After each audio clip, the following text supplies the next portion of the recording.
新台中市沙拉区斗潭路一个透天厝的新建安尼，用这个南北空车要灌井的时，煞别讲，这阿嬷头喷到附近的徛街，地出讲人徛街这铁门、鱼沙、丝啦、糖门，拢是阿嬷头，或者住户是有够生气，讲这已经毋是头一摆啊，4个月来发生2摆，真正是有够无奈。工地主任讲会负责清理。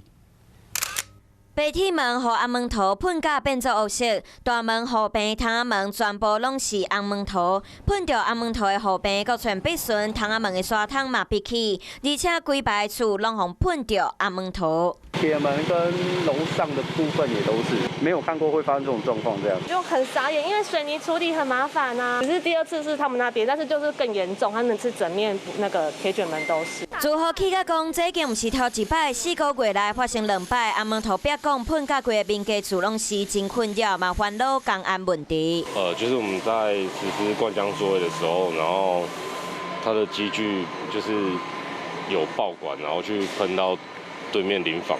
在短时间赶快帮他们复原这样。今年的工地主任解说讲，红门头车壁讲造成意外，对住户真失礼，未来会请清洁公司帮助恢复正常的模样。依据建筑法第63条的规定，建筑物施工场所应该要有维护安全、防范危险的适当措施或设备。都发局已依规定裁罚。 台中市都发局强调，会依法开18000块的罚单，若是搁发生安尼情形，会继续处罚，嘛要求爱停工改善。